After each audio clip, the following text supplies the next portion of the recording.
The foundation of the Social Democratic Party of Germany, German, Sozialdemokratische Partei Deutschlands, SPD, can be traced back to the 1860s, and for much of the 20th and 21st centuries it has represented the center-left in German politics.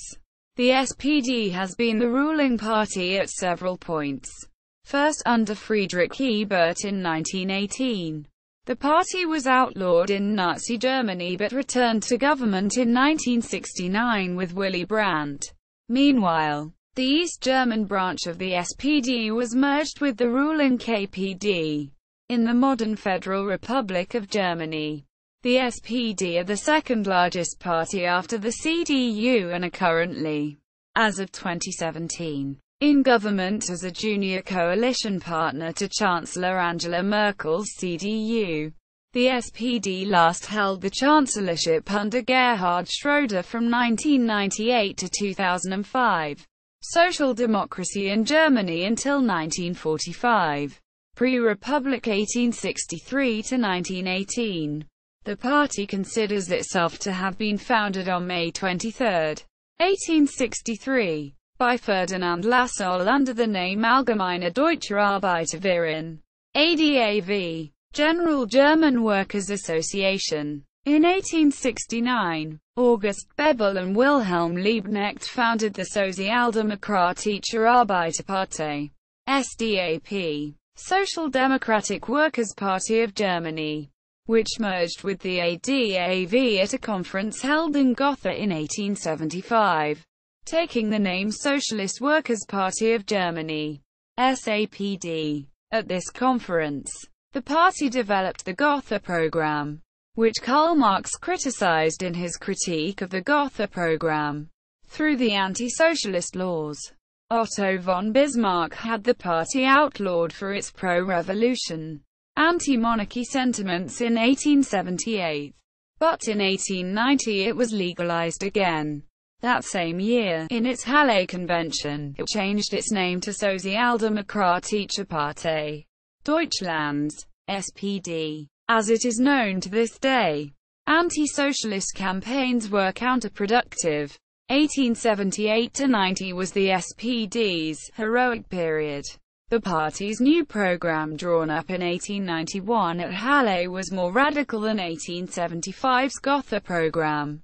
From 1881 to 1890 the party's support increased faster than in any other period. In 1896, the National Liberals and Conservatives in Saxony replaced the democratic vote with a Prussian-style three-tiered suffrage, upper-class votes counting the most. They did this to drive out the local SPD, which lost its last seat in 1901. However, in the 1903 election the number of socialist deputies increased from 11 to 22 out of 23, because Social Democrats could be elected as list-free candidates while the party was outlawed. SPD continued to be a growing force in the Reichstag, becoming the strongest party in 1912. In Imperial Germany, the parliamentary balance of forces had no influence on the formation of the cabinet. During this period, SPD deputies in the Reichstag were able to win some improvements in working and living conditions for working-class Germans, thereby advancing the cause of its policies in a general way and securing material benefits for its supporters. In the Landtag, the SPD was able to extract some concessions from time to time in areas for which the Assembly was responsible, such as education and social policy. In Hesse, the party was successful in demanding that church tax be listed separately in assessments, and it was able to secure improvements in judicial procedure. The SPD also had occasional successes in raising wages and improving the working conditions of municipal laborers. SPD pressure in the Reichstag in the late 19th century supported an expansion in the system of factory inspection, together with a minor reform in military service under which the families of reservists, called up for training and maneuvers, could receive an allowance. In the 1880s, SPD deputies in Saxony successfully agitated in support of improved safety for miners and better control of mines. In 1908, the same year, the government legalized women's participation in politics. Louise Zeitz became the first woman appointed to the executive committee of the SPD. Despite the passage of anti-socialist legislation, the SPD continued to grow in strength in the early 20th century, with a steady rise in membership from 384,327 in 1905-06 to 1,085,905 in 1913-14. SPD was seen as a populist party, and people from every quarter of German society sought help and advice from it, with its counseling service provided free of charge by the mostly trade union-maintained workers' secretarial offices. The German social democratic movement helped large numbers of Germans to secure their legal rights, primarily in social security. There also existed a dynamic educational movement, with hundreds of courses and individual lectures, theater performances, libraries, peripatetic teachers, a central school for workers' education, and a famous party school. As noted by the historians Susanne Miller and Heinrich Potthoff, growth in strength did not initially translate into larger numbers in the Reichstag. The original constituencies had been drawn at the empire's formation in 1871, when Germany was almost two-thirds rural. They weren't never redrawn to reflect the dramatic growth of Germany's cities in the 1890s. By the turn of the century, the urban-rural ratio was reversed, and almost two-thirds of all Germans lived in cities and towns. Even with this change, the party still managed to become the largest single faction in the Reichstag at the 1912 elections. It would be the largest party in Germany for the next 2 decades. In the states of Bavaria, Württemberg, Hesse, and Baden, the SPD was successful in extracting various socio-political and democratic concessions, including the replacement of the class-based electoral systems with universal suffrage, through electoral alliances with bourgeois parties, voting for parliamentary bills and state budgets. In the Reichstag, the SPD resorted to a policy of tactical compromise in order to exert direct influence on legislation. In 1894, the parliamentary SPD voted for a government bill for the first time ever. It reduced the import duty on wheat, which led to a reduction in the price of food. In 1913, the votes of SPD parliamentarians helped to bring in new tax laws affecting the wealthy, which were necessary due to the increase in military spending. The Social Democrats gave particular attention to carrying out reforms at the local level, founding a tradition of community politics which intensified after 1945. The establishment of local labor exchanges and the introduction of unemployment benefits can be credited in part to the SPD. In 1913, the number of Social Democrats on municipal and district councils approached 13,000. As noted by Heinrich Potthoff and Susanne Miller.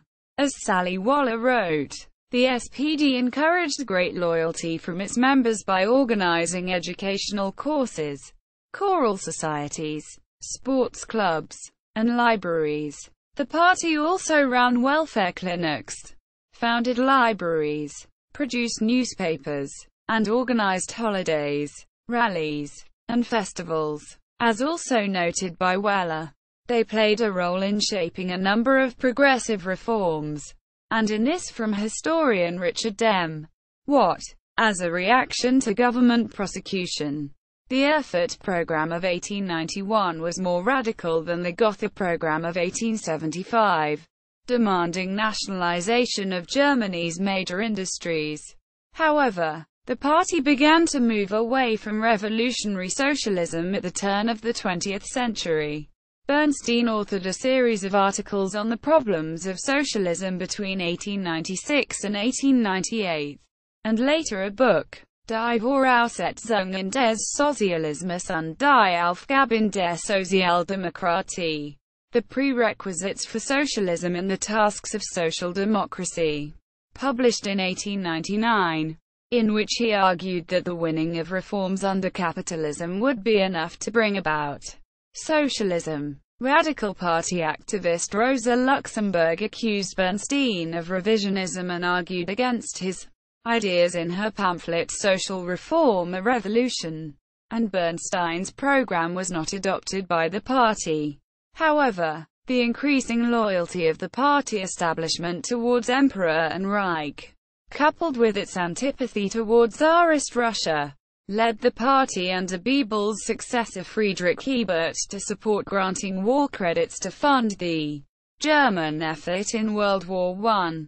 Interestingly, Bernstein left the party during the First World War, as did Karl Kautsky, who had played an important role as the leading Marxist theoretician and editor of the theoretical journal of SPD, Die Neue Zeit. Neither joined the Communist Party after the war. They both came back to the SPD in the early 20s. From 1915 on, theoretical discussions within the SPD were dominated by a group of former anti-revisionist Marxists, who tried to legitimize the support of the First World War by the German SPD group in the Reichstag with Marxist arguments. Instead of the class struggle, they proclaimed the struggle of peoples and developed much of the rhetoric later used by Nazi propaganda, Volksgemeinschaft, etc. The group was led by Heinrich Kuhnau, Paul Lensch and Konrad Hanisch. Lensch, Kuhnau, Hanisch Gruppe, and was close to the Russian-German revolutionary and social scientist Parvis, who gave a public forum to the group with his journal, Die Glock. From the teachings of Kurt Schumacher and Professor Johann Plengy, there is a link to the current right-wing Kreis within the SPD founded by Anne-Marie Renger, Schumacher's former secretary. Those against the war were expelled from the SPD in January 1917, including Rosa Luxemburg, Karl Liebknecht and Hugo Haas. The expellees went on to found the independent Social Democratic Party of Germany, in which the Spartacist League was influential. In the 1918 revolution, Ebert controversially sided with the Imperial Army Command against communists, while the Reichstag elected him as head of the new government. A revolutionary government met for the first time in November 1918, known as the Council of People's Commissioners. It consisted of 3 majority Social Democrats, Friedrich Ebert, Philipp Scheidemann, and Otto Landsberg, and 3 United Social Democrats, Emil Barth, Wilhelm Dittmann, and Hugo Haas.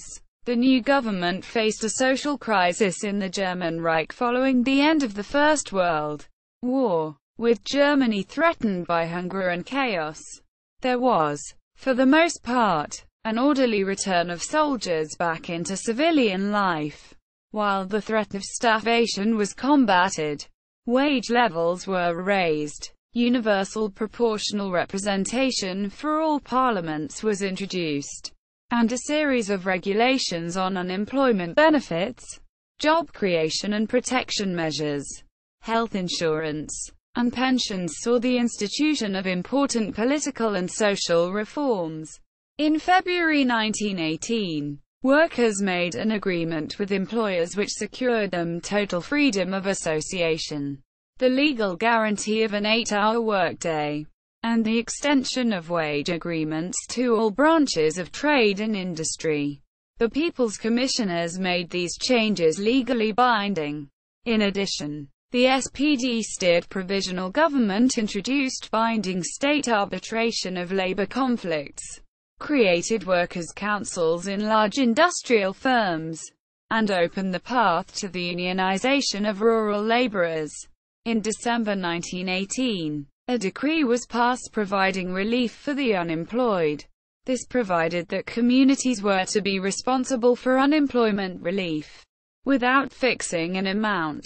and established that the Reich would contribute 50% and the respective German state 33% of the outlay. That same month, the government declared that labor exchanges were to be further developed with the financial assistance of the Reich. Responsibility for job placement was first transferred from the Demobilization Office to the Minister of Labor and then to the National Employment Exchange Office, which came into being in January 1920. Weimar Republic, 1918 to 1933. Subsequently, the Social Democratic Party and the newly founded Communist Party of Germany, KPD, which consisted mostly of former members of the SPD, became bitter rivals, not least because of the legacy of the German Revolution. Under Defense Minister of Germany Gustav Noske, the party aided in putting down the communist and left-wing Spartacist uprising throughout Germany in early 1919 with the use of the Freikorps, a morally questionable decision that has remained the source of much controversy amongst historians to this day. While the KPD remained in staunch opposition to the newly established parliamentary system, the SPD became a part of the so-called Weimar Coalition, one of the pillars of the struggling republic, leading several of the short-lived interwar cabinets. The threat of the communists put the SPD in a difficult position. The party had a choice between becoming more radical, which could weaken the communists but lose its base among the middle class, or stay moderate, which would damage its base among the working class. Splinter groups formed. In 1928, a small group calling itself Neue Beginnen. In the autumn of 1931, the Socialist Workers' Party of Germany, and in December 1931 the Iron Front. Under Weimar, the SPD was able to put its ideas of social justice into practice by influencing a number of progressive social changes while both in and out of government. The SPD reintroduced and overhauled the Bismarckian welfare state, providing protection for the disadvantaged, the unemployed, the aged, and the young. The Decree on Collective Agreements, Workers' and Employees' Committees, and the Settlement of Labor Disputes of December 1918 boosted the legal effectiveness of collective bargaining contracts, while a number of measures were carried out to assist veterans, including the Decree on Social Provision for Disabled Veterans and Surviving Dependents of February 1919 and the Compensation Law for Re-enlisted Men and Officers of September 1919. The War Victims Benefits Law of May 1920 introduced a more generous war disability system than had existed in the past. This new piece of legislation took into account all grievances voiced during the war and, for the first time in social legislation in Germany, considered child maintenance in calculating widows' pensions.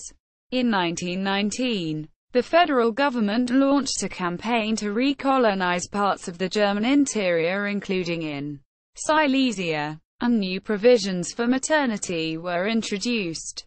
In February 1920, an industrial relations law was passed, giving workers in industry legally guaranteed representation, together with the right to co-determination in cases of hiring and firing, holiday arrangements, the fixing of working hours and regulations, and the introduction of new methods of payment. A socialization law was also passed, while the government adopted guidelines on the workers' councils. In addition to workers' councils at national, regional, and factory level, the government made provision for economic councils in which employers and employees would work together on matters affecting the economy as a whole, such as nationalization, and lend support to the Weimar Parliament. SPD governments also introduced unemployment insurance benefits for all workers. In 1918, trade union recognition and an 8-hour workday, while municipalities that came under SPD control or influence expanded educational and job training opportunities and set up health clinics.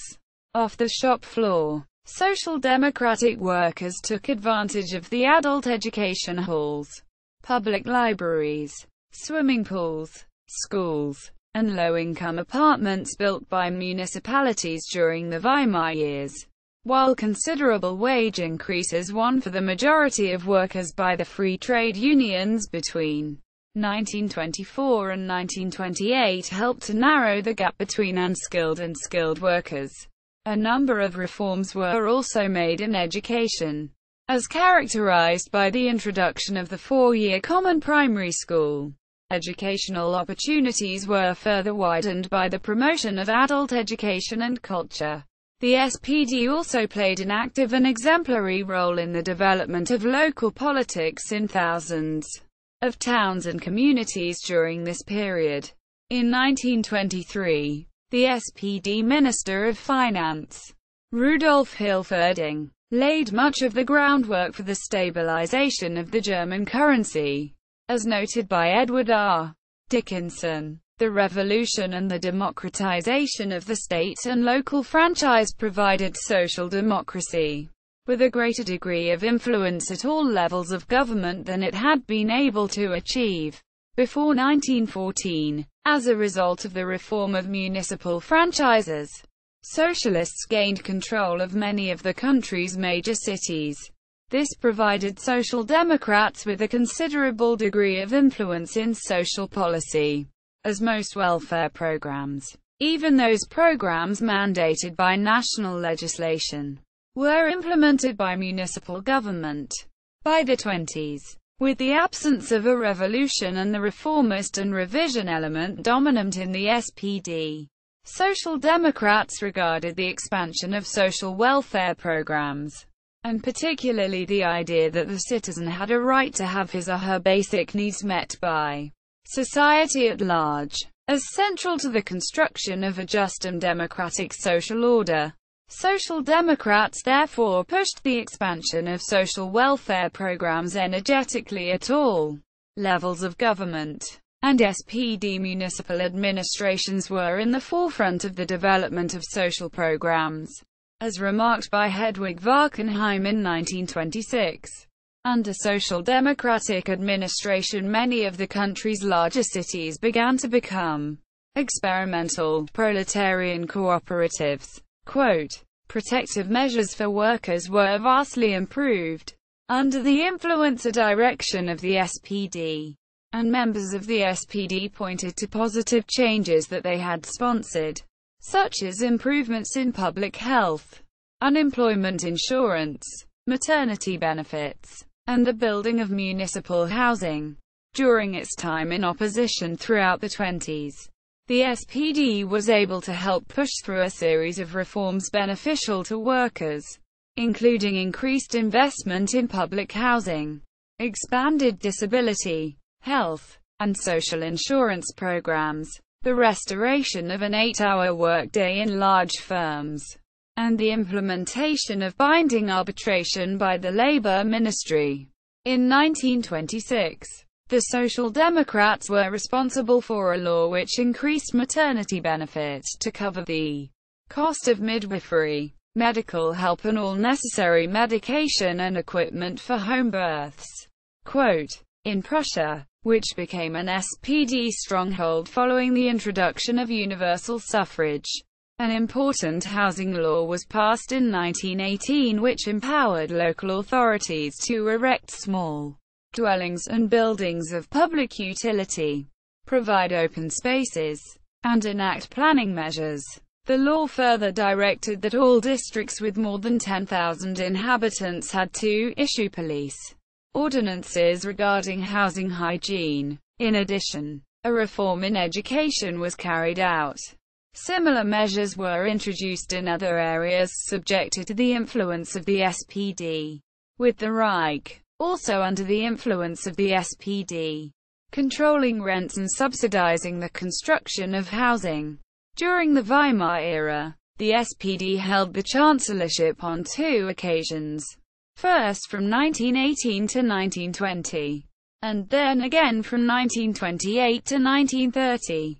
Through aggressive opposition politics, the SPD backed by the Union revival linked to economic upsurge, was able to effect greater progress in social policy from 1924 to 1928 than during the previous and subsequent periods of the party's participation in government.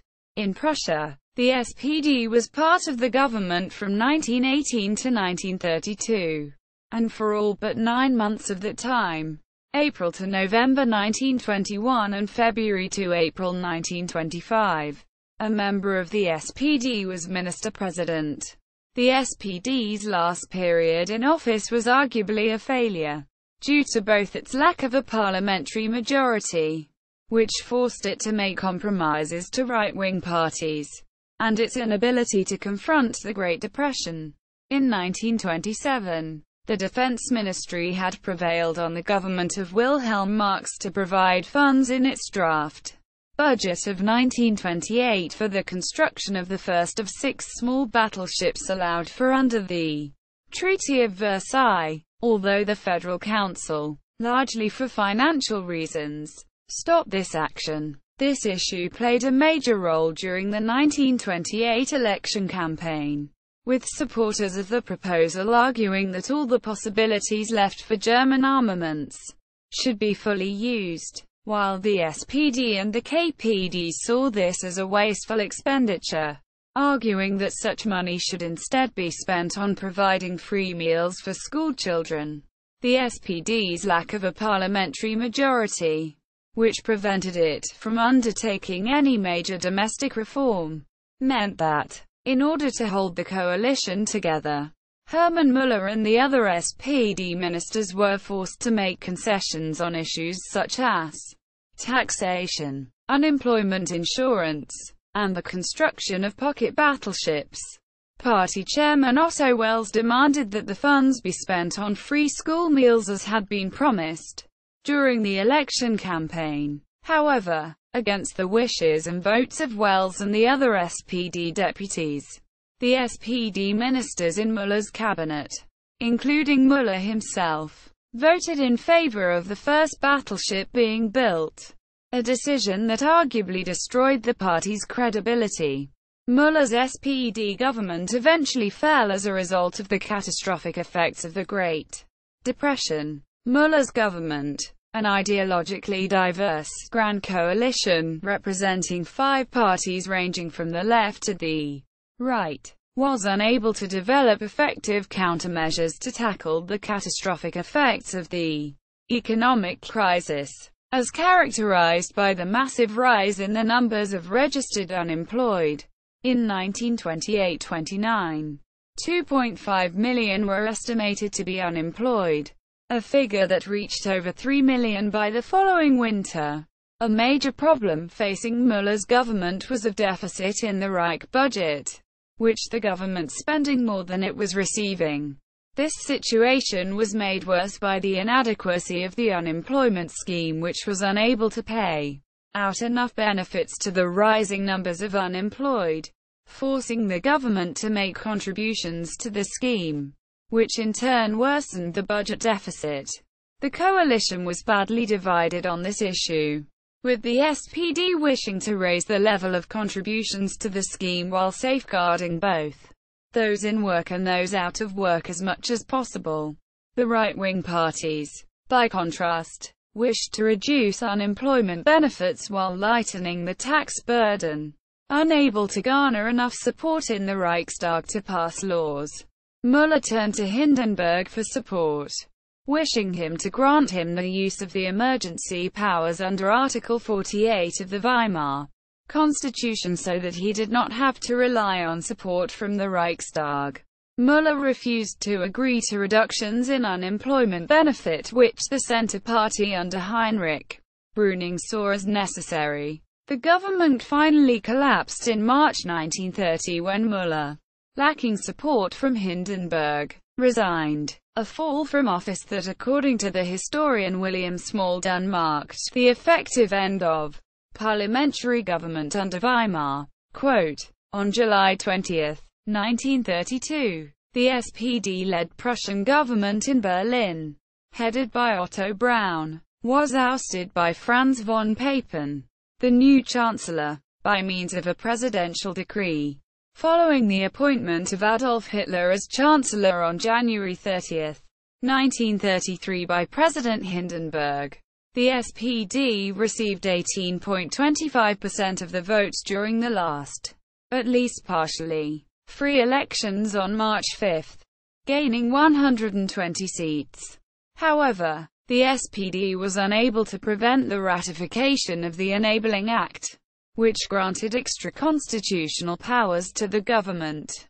The SPD was the only party to vote against the act, the KPD being already outlawed and its deputies were under arrest, dead, or in exile. Several of its deputies had been detained by the police under the provisions of the Reichstag fire decree, which suspended civil liberties. Others suspected that the SPD would be next, and fled into exile. However, even if they had all been present, the act would have still passed, as the 441 votes in favor would have still been more than the required two-thirds majority.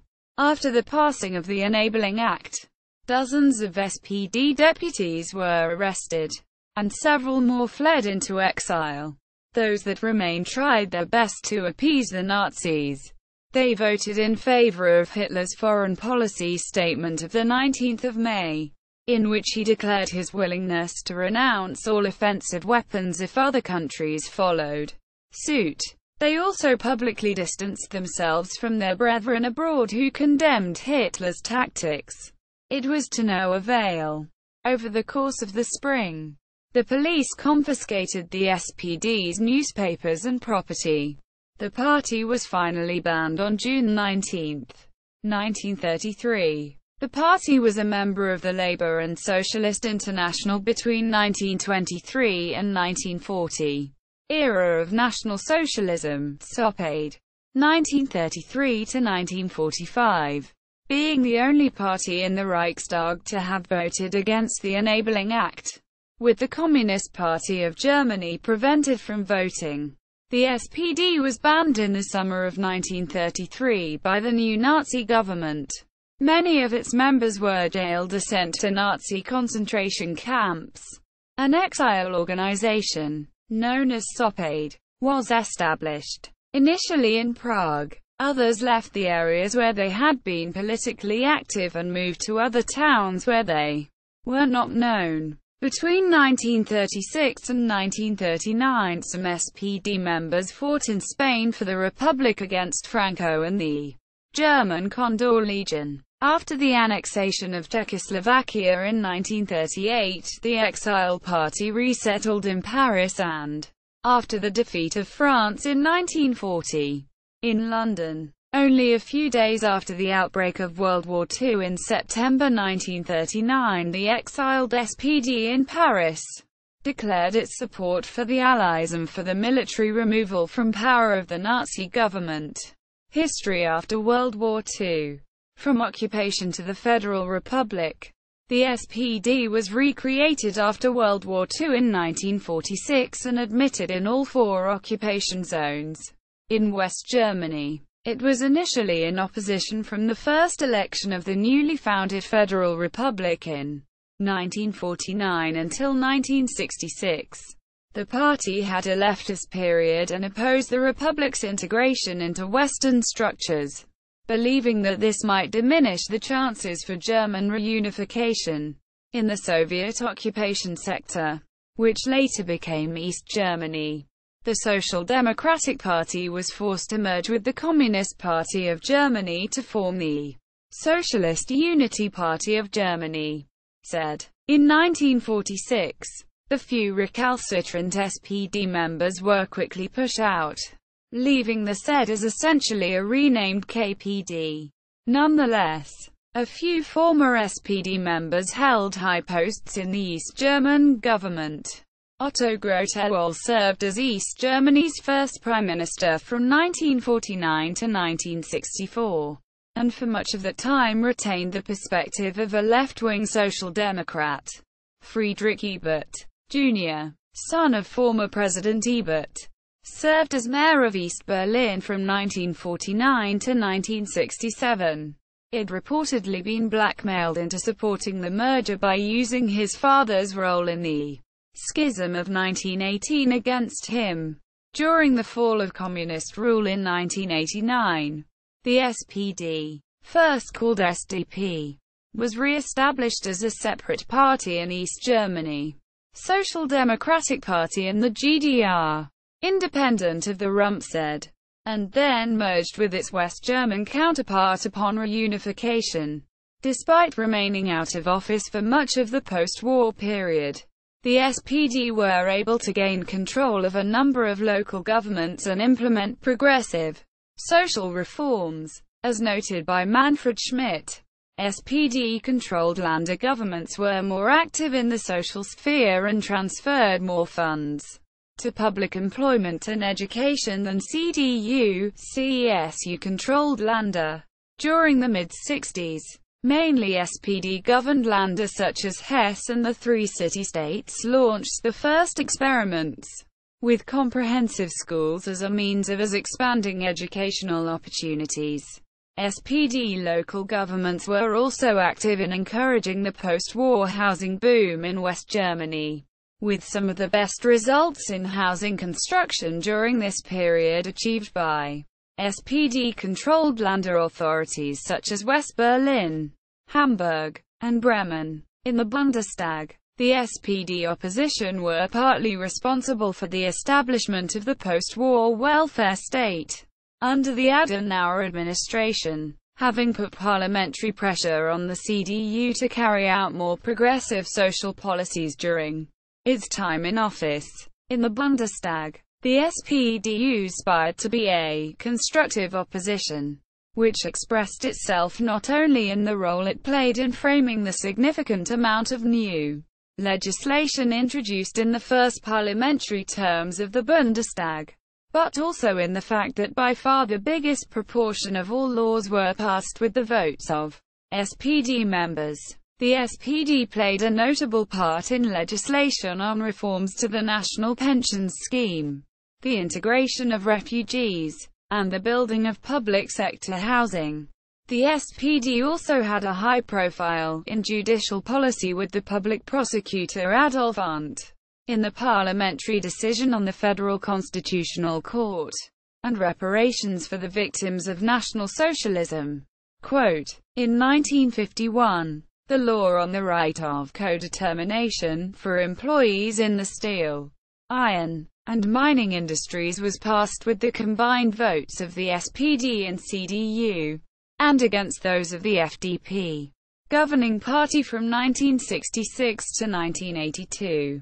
In 1966, the coalition of the Christian Democratic Union, CDU, and the Liberal Free Democratic Party, FDP, fell and a grand coalition between CDU, CSU and SPD was formed under the leadership of CDU Chancellor Kiesinger. The welfare state was considerably expanded, while social spending was almost doubled between 1969 and 1975. Changes were made to income maintenance schemes which met some of the SPD's long-standing demands, and many other social reforms were introduced, including the equalizing of wages and salaries between white-collar and blue-collar employees, the continuation of wage and salary payments, a law to promote employment, and a vocational training law. Although these measures were largely due to the efforts of the CDU minister Hans Katzer, it is arguable that he would never have been able to push his program through the cabinet, let alone envisage it, without the SPD.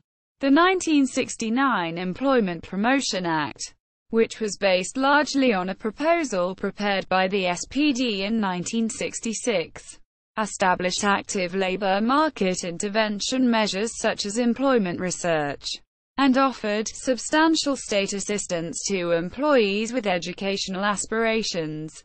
Quote, under the direction of the SPD Minister of Economics Karl Schiller, the federal government adopted Keynesian demand management for the first time ever.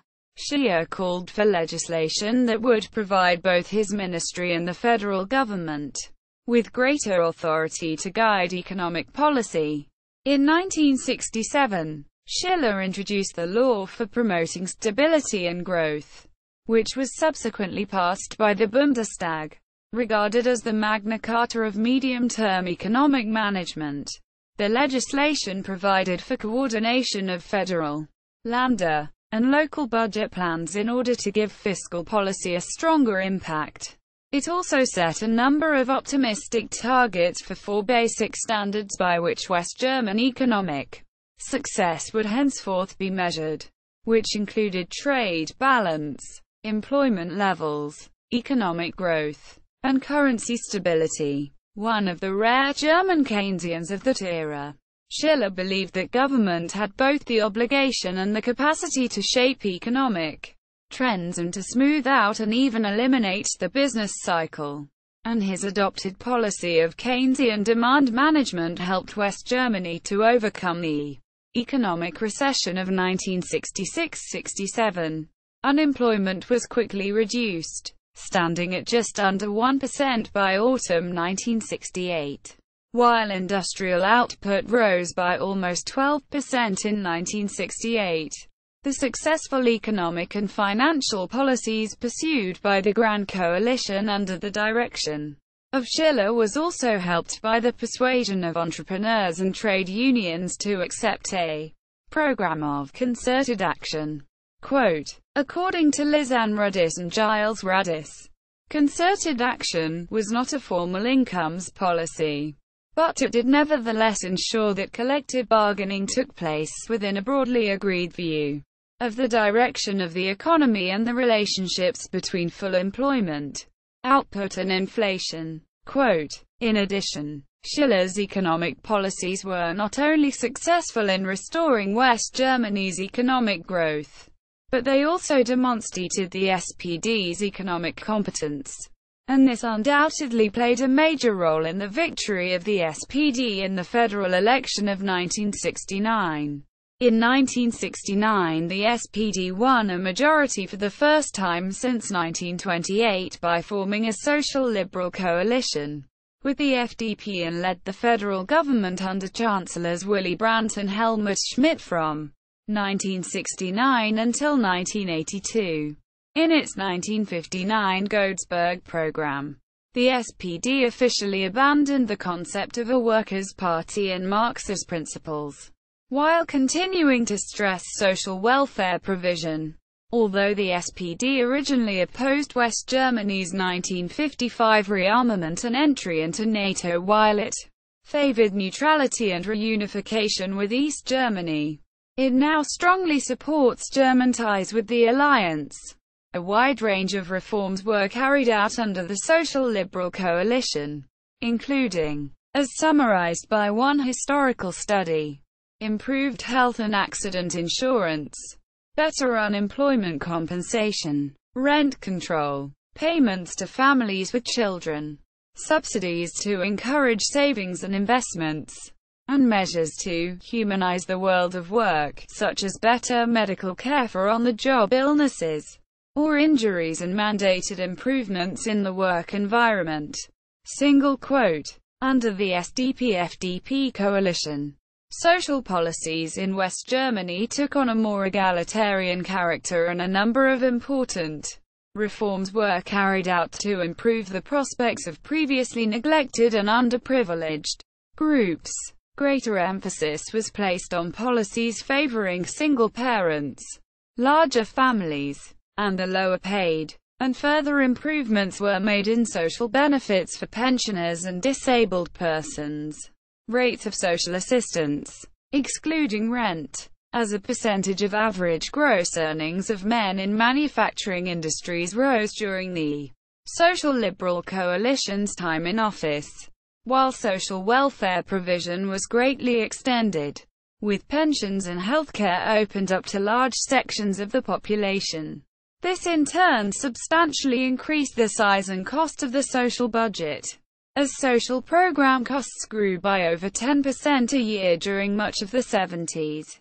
Government spending as a percentage of GDP rose significantly under the SPD-FDP coalition. from 39% in 1969 to around 50% by 1982. Between 1970 and 1981, social spending as a proportion of GNP rose by 21.4%, and in terms of percentage of GNP went up from 257% in 1970 to 31.2% in 1981. Much was accomplished in the way of social reform during the SDP-FDP coalition's first 5 years on office, with one study noting that the years 1969 to 1974 represent a phase of social policy in which the state introduced new minimum benefits and extended existing ones. Quote, in April 1970, the government drew up an action program for the promotion of the rehabilitation of handicapped persons. During that same year, bills were tabled to extend and increase housing allowances, passed in 1970, to extend and standardize the promotion of vocational training, passed in 1971, to automatically index pensions for war victims, passed in 1970, to increase family allowances, passed in 1970, and to reform SHOP rules, which came into force in 1972. In 1974, a bankruptcy allowance was introduced for employed persons when their employers became insolvent. Developments in accident insurance led to the inclusion of school children, students and children at kindergarten, and thus to more widespread measures for accident prevention. In addition, farm and household assistance was introduced as a new service in agricultural accident insurance. A major pension reform law extended the accessibility of pension insurance by providing generous possibilities for back payments of contributions, while adjustment of currently paid-out pensions was brought forward by 6 months. The Rehabilitation and Assimilation Law of 1974 improved and standardized benefits for the disabled, while a law was passed that same year on the establishment of an additional relief fund for persons employed in agriculture and forestry.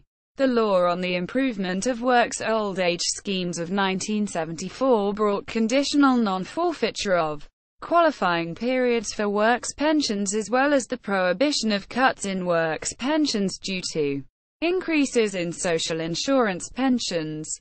In addition, a number of reforms in areas such as civil and consumer rights, the environment, education, and urban renewal were carried out.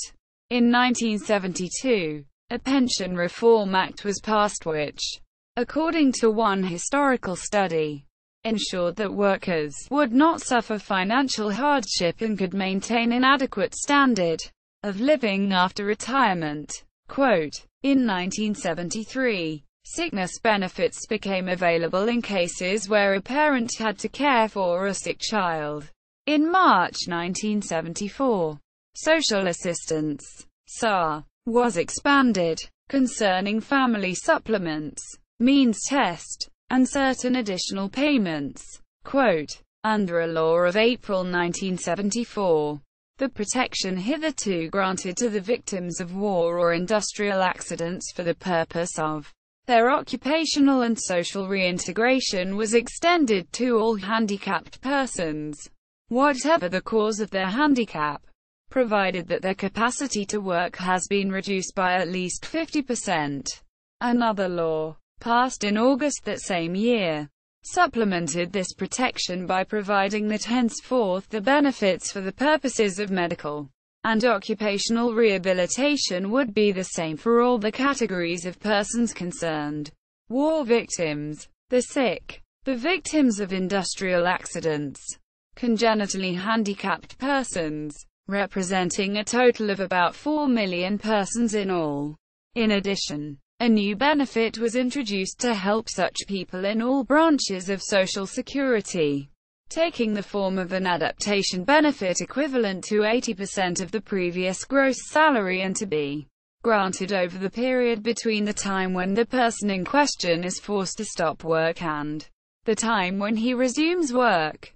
A law on home-based workers, passed by the federal parliament in June 1974, sought to modernize the working conditions of approximately 300,000 people who work at home by means of the following measures.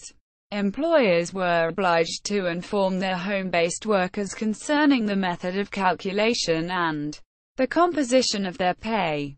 In order to increase safety at work, the employer was obliged to explain accident risks and dangers to health. Home-based workers were now given the opportunity of making contributions towards asset formation.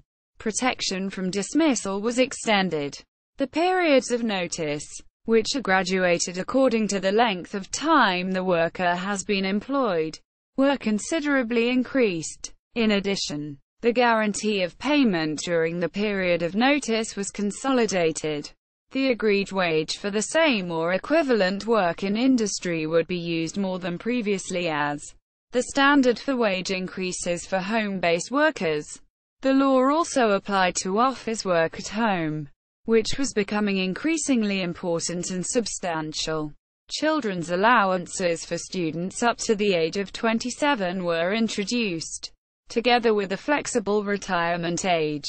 New married couples and families legislation, an extension of codetermination, rehabilitation and special employment rights for the severely handicapped, adjustments and increases in the pensions of war victims, a revision of child benefit, a new youth employment protection law, health insurance for farmers, pension schemes for the self-employed, and guaranteed works pensions. Although the principle of the social welfare state was enshrined in the Constitution of West Germany, and laws and measures taken, often jointly by the CDU, CSU coalition partners and the SPD, to meet this commitment, it was only when the SPD came to power in Bonn that the provisions of the social welfare system reached a level which few other countries could equal. Quote, in 1975, 3 tax levels were introduced that removed many lower-income persons from the tax rolls and raised child benefit payments. Various improvements were also made to healthcare provision and coverage during the Social Liberal Coalition's time in office. In 1974, domestic aid during inpatient or inpatient cures was established. Sick pay to compensate for wages lost while caring for a child was introduced, and the time limit to inpatient care was removed. That same year, the cover of rehabilitation services was increased, together with the cover of dental and orthodontic services. Health insurance coverage was extended to self-employed agricultural workers in 1972, and to students and the disabled in 1975. In 1971, an international transactions tax law was passed. In 1974, a number of amendments were made to the Federal Social Assistance Act. Help for the Vulnerable was renamed Help for Overcoming Particular Social Difficulties, and the number of people eligible for assistance was greatly extended to include all those whose own capabilities cannot meet the increasing demands of modern industrial society. The intention of these amendments was to include especially such groups as discharged prisoners, drug and narcotic addicts, alcoholics, and the homeless. Under the SPD, people who formerly had to be supported by their relatives became entitled to social assistance.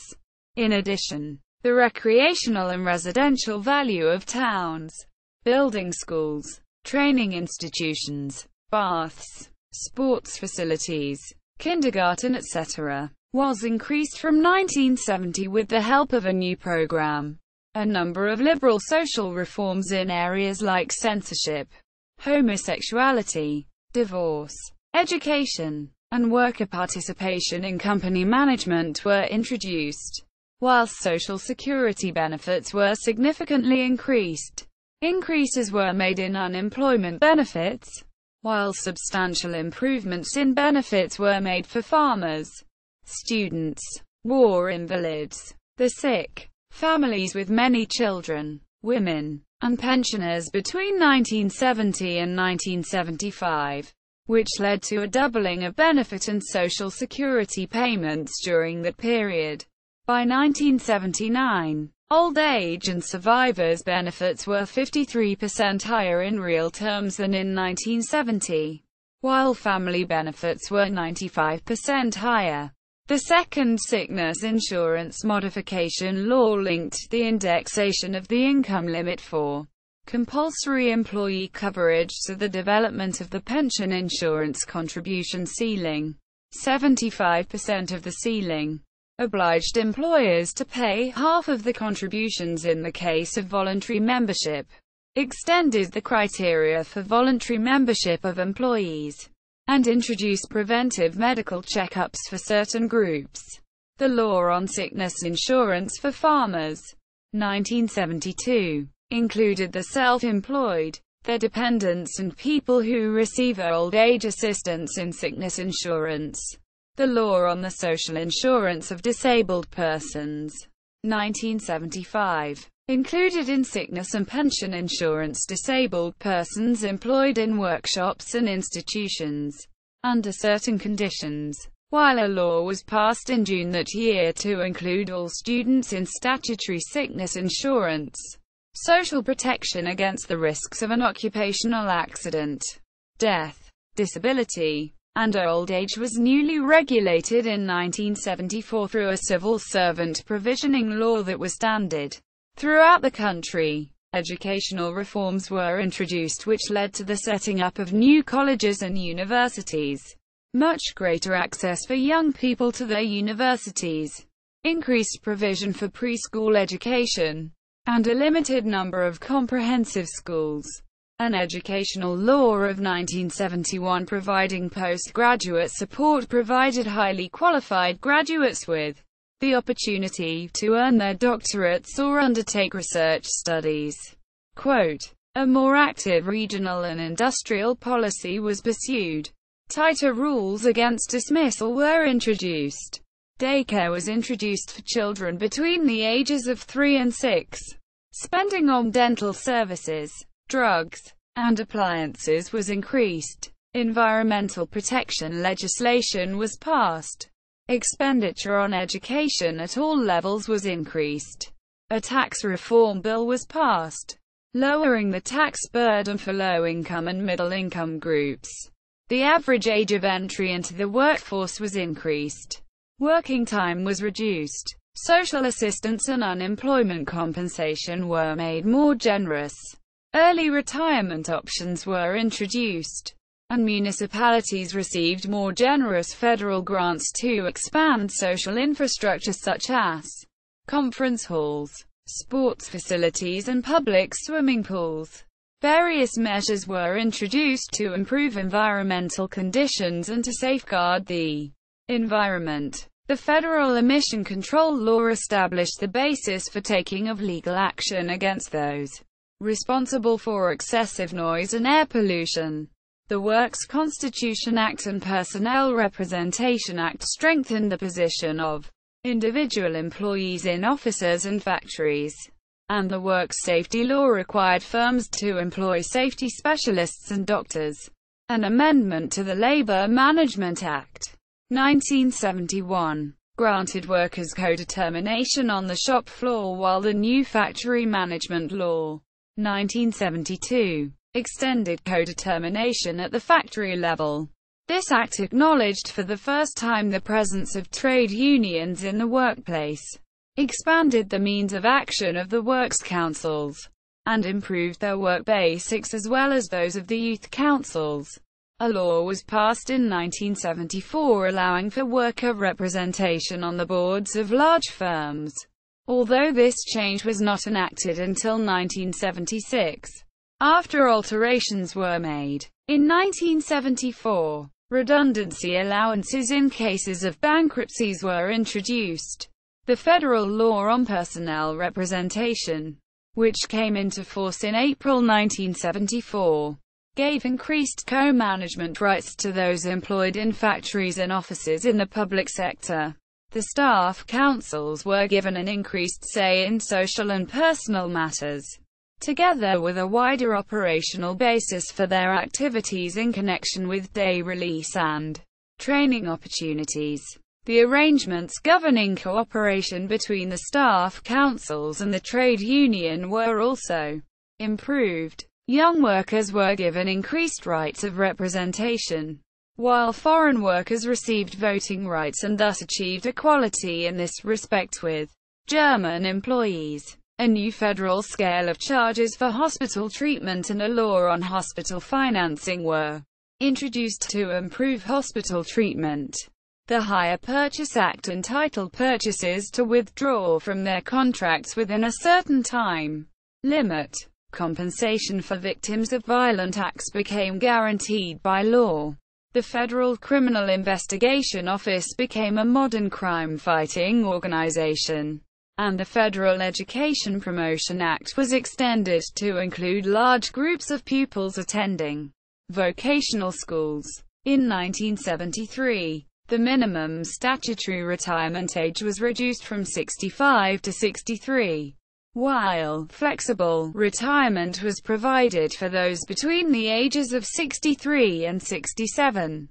In 1974, a federal law was passed that obliged television stations to spend certain amounts of money each year to sponsor productions by independent film companies. A law to improve the system of sickness benefits provided that those insured would receive compensation when obliged to stay at home to care for a sick child and thereby incurring a loss of income. An insured person could request unpaid leave of absence on such occasions. The same law established the right to a home help, to be paid for by the health service, where the parents are in hospital or undergoing treatment, provided that the household included a child under 8 or a handicapped child required special care. The SPD-FDP coalition's time in office also saw a considerable expansion in the number of child care places for 3 to 6-year-old children, with the number of facilities rising from 17,493 in 1970 to 23,938 in 1980. And the number of places from 1,160,700 to 1,392,500 during that same period. Subsidies for daycare rose between 1970 and 1980, but fell between 1980 and 1983. In the field of housing, Brandt stated that the aims of the SPD-FDP government were improving housing benefit, developing a long-term program of social housing construction, and to increase owner occupation. As noted by Mark Kleinman, this led to a boom in housing construction, with output peaking at 714,000 in 1973 before falling to under 400,000 in 1976. A Federal Education Grants Act was also introduced, which opened up better chances of higher education for low-income children. In addition, labor protection and antitrust laws were significantly strengthened, while from 1969 to 1975 alone some 140 laws were passed that entitled various socially disadvantaged groups to tax subsidies. During the mid-70s recession, eligibility for short-term unemployment benefits was extended from 6 to 12 months, and to 24 months in some cases. Active labor market policies were substantially expanded, with the number of people benefiting from such schemes increasing from 1,600 in 1970 to 648,000 by 1975. In addition, the SPD-FDP government gave more priority to raising minimum housing standards.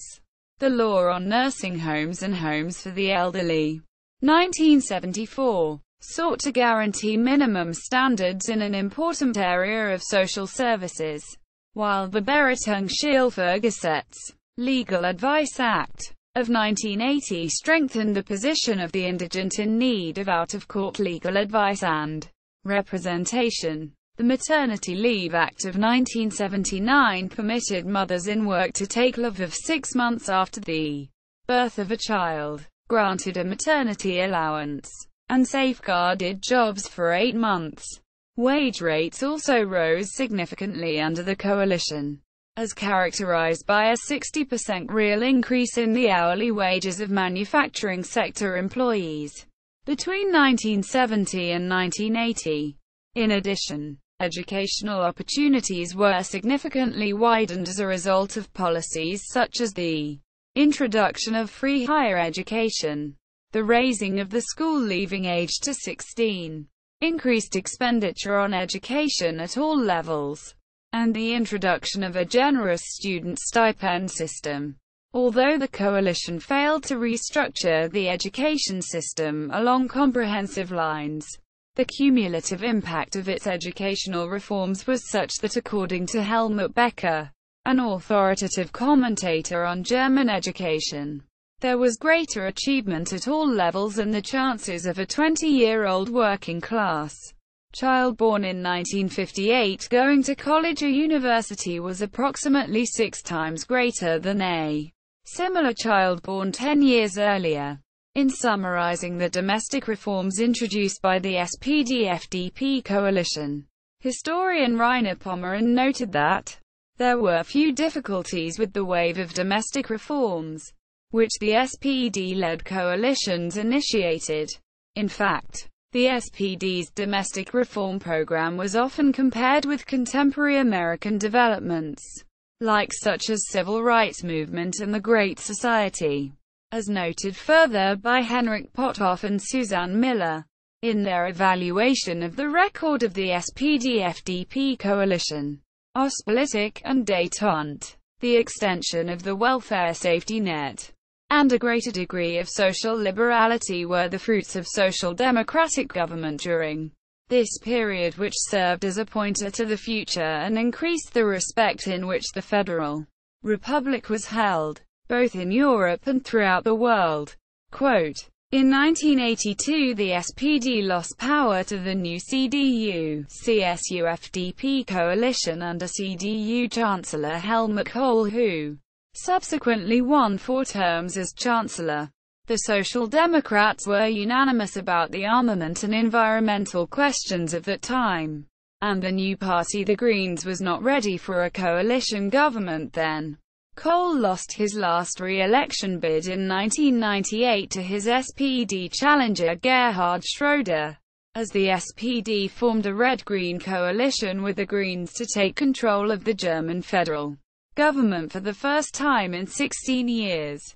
Schröder government 1998 to 2005, led by Gerhard Schröder on a moderate platform emphasizing the need to reduce unemployment.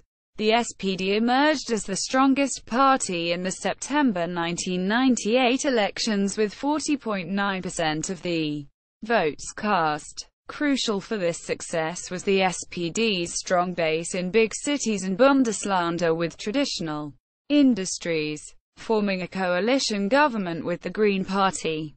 The SPD thus returned to power for the first time since 1982. Oscar Lafontaine, elected SPD chairman in November 1996, had in the run-up to the election foregone a bid for the SPD nomination for the Chancellor candidacy. After Gerhard Schröder won a sweeping re-election victory as Prime Minister of his state of Lower Saxony, and was widely believed to be the best chance for Social Democrats to regain the chancellorship after 16 years in opposition. From the beginning of this teaming up between party chair Lafontaine and Chancellor candidate Schröder during the election campaign 1998, rumors in the media about their internal rivalry persisted, albeit always being disputed by the two. After the election victory, Lafontaine joined the government as finance minister. The rivalry between the two party leaders escalated in March 1999, leading to the overnight resignation of Lafontaine from all his party and government positions. After staying initially mum about the reasons for his resignation, Lafontaine later cited strong disagreement with the alleged neoliberal and anti-social course Schröder had taken the government on. Schröder himself has never commented on the row with Lafontaine. It is known, however, that they haven't spoken to each other ever since. Schröder succeeded Lafontaine as party chairman. A number of progressive measures were introduced by the Schröder administration during its first term in office. The parental leave scheme was improved, with full-time working parents legally entitled to reduce the working hours from 2001 onwards, while the child allowance was considerably increased, from €112 per month in 1998 to €154 in 2002. Housing allowances were also increased, while a number of decisions by the Kohl government concerning social policy and the labor market were overturned, as characterized by the reversal of retrenchments in the health policy and pension policy, changes introduced by the Kohl government on pensions, the continued payment of wages in the case of sickness, and wrongful dismissal were all rescinded. In 1999, for instance, the wage replacement rate for sick pay, which was reduced from 100% to 80% of earnings under the previous Kohl government, was restored to 100%. A program on combating youth unemployment was introduced. Together, new measures designed to put a stop to those designating themselves as self-employed for tax purposes, and new regulations on 630 jobs, which were subject for the first time to national insurance contributions. Tax reforms brought relief to people on low incomes and benefited families, while a second pillar was added to the pension system, which relied on self-provision for retirement. In the September 2002 elections, the SPD reached 38.5% of the national vote, barely ahead of the CDU-CSU, and was again able to form a government with the help of the Greens. The European elections of 2004 were a disaster for the SPD, marking its worst result in a nationwide election after World War II, with only 21.5% of the vote. Earlier the same year, leadership of the SPD had changed from Chancellor Gerhard Schröder to Franz Müntefering, in what was widely regarded as an attempt to deal with internal party opposition to the economic reform programs set in motion by the federal government. While the SPD was founded in the 19th century to defend the interests of the working class, its commitment to these goals has been disputed by some since 1918, when its leaders supported the suppression of more radical socialist and communist factions during the Spartacist uprising. But never before has the party moved so far away from its traditional socialist stance as it did under the Schröder government. Its ever-increasing tendency towards liberal economic policies and cutbacks in government spending on social welfare programs led to a dramatic decline in voter support.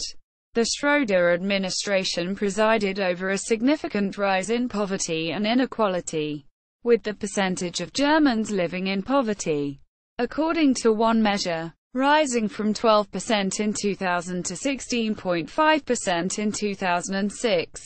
Welfare cuts, which affected mainly the SPD's clientele, led to disillusionment amongst supporters and precipitated a fall in party membership.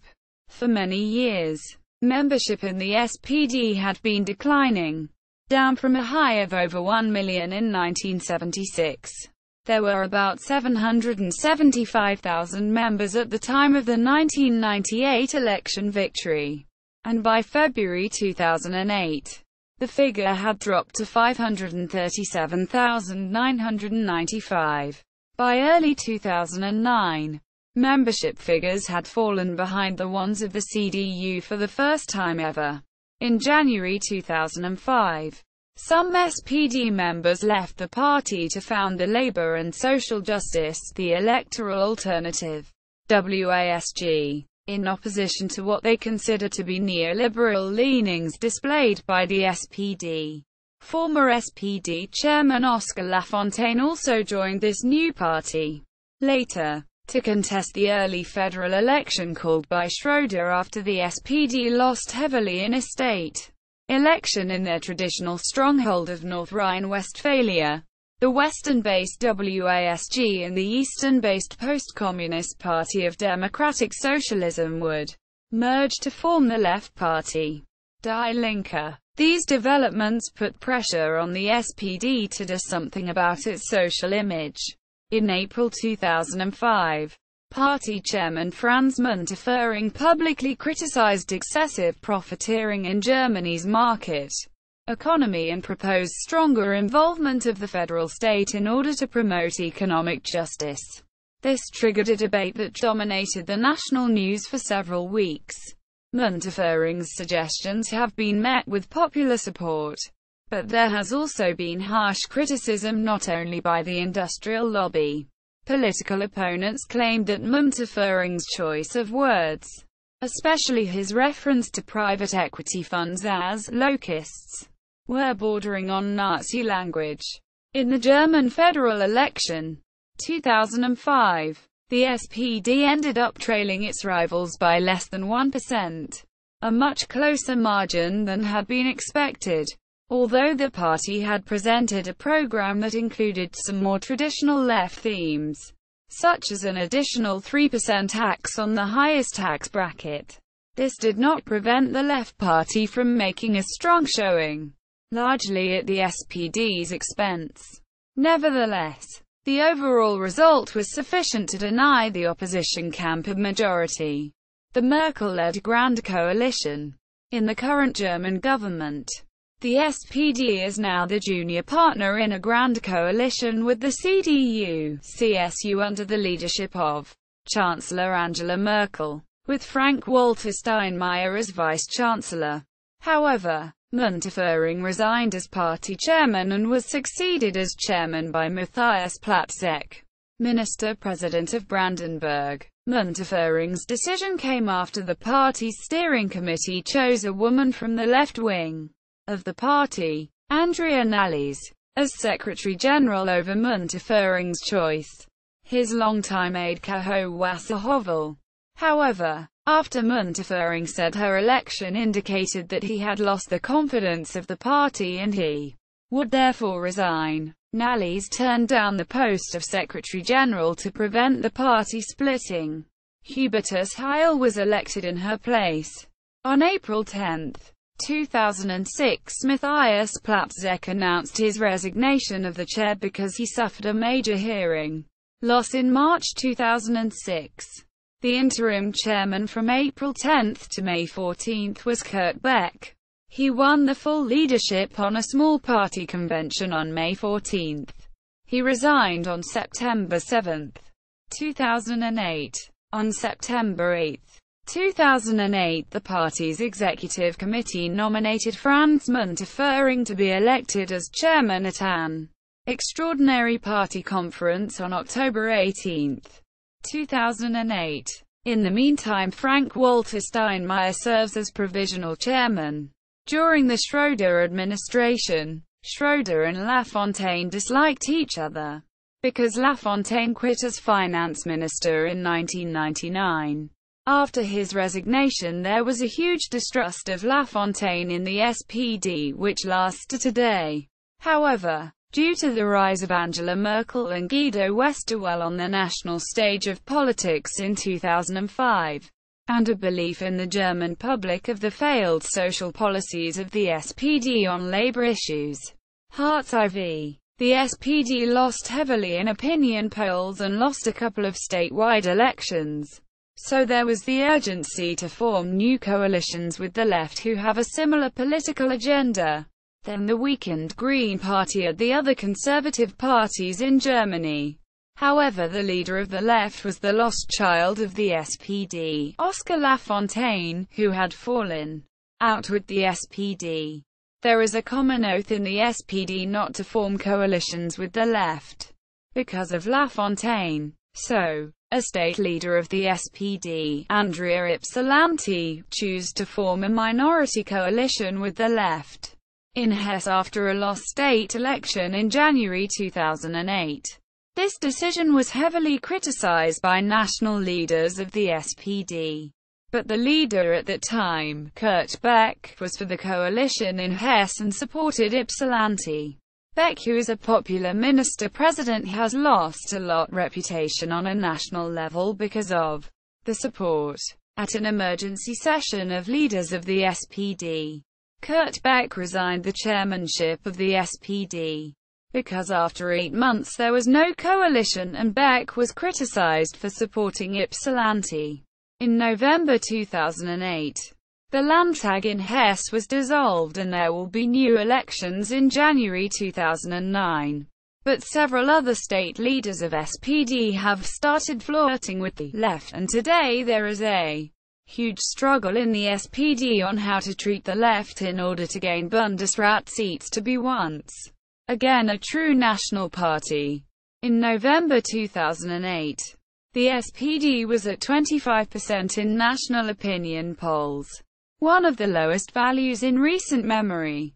Furthermore, today in the SPD there is rift between two internal factions of the party.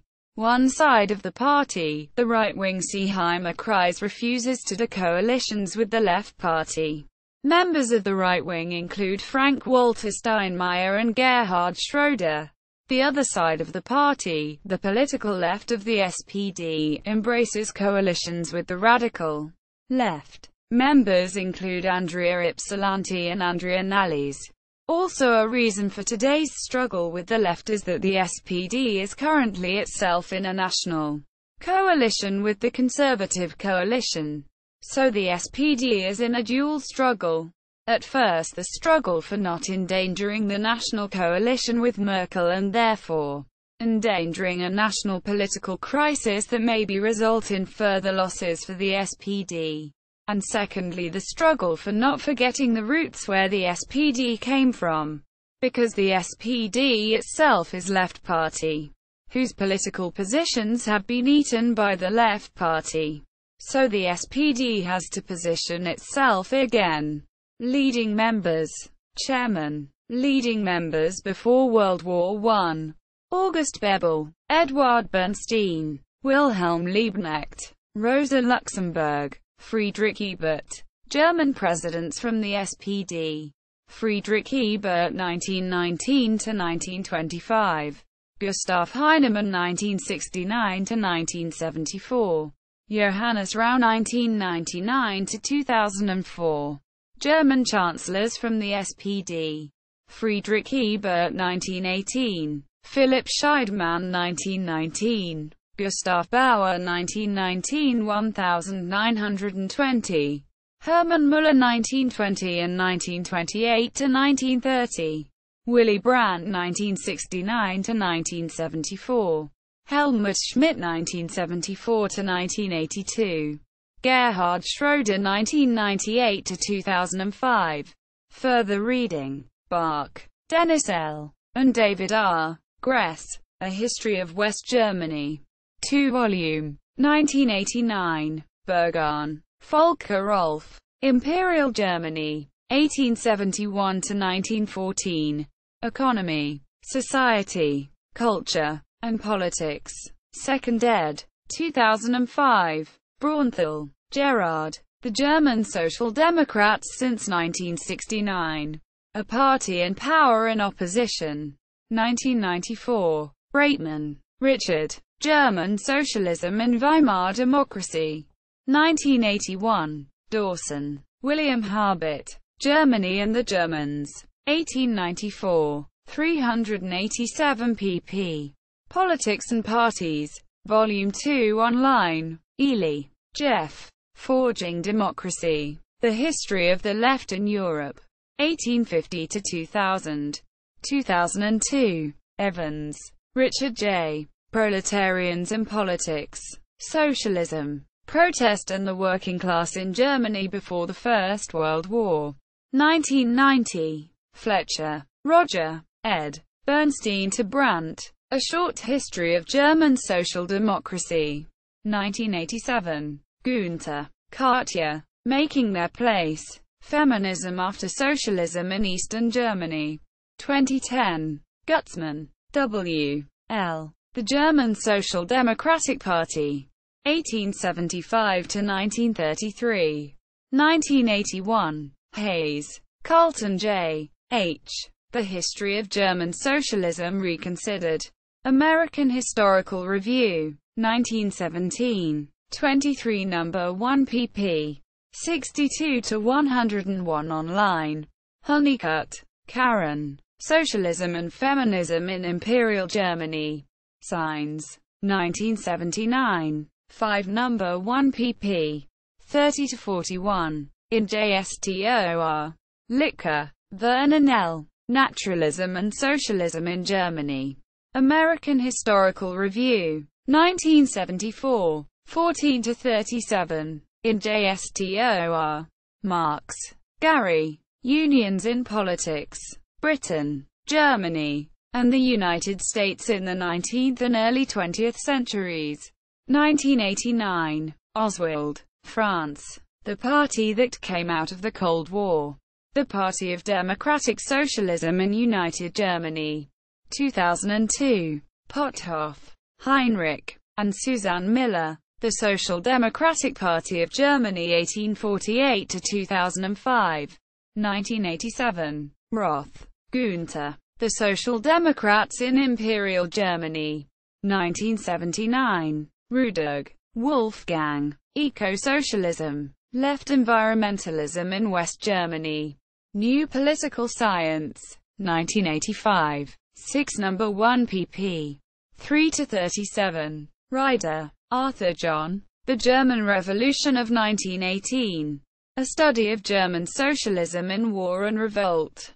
1967. Sperber, Jonathan. The Kaiser's Voters. Electors and Elections in Imperial Germany. 1997. Wild, Lawrence. Modern European Socialism. 1994.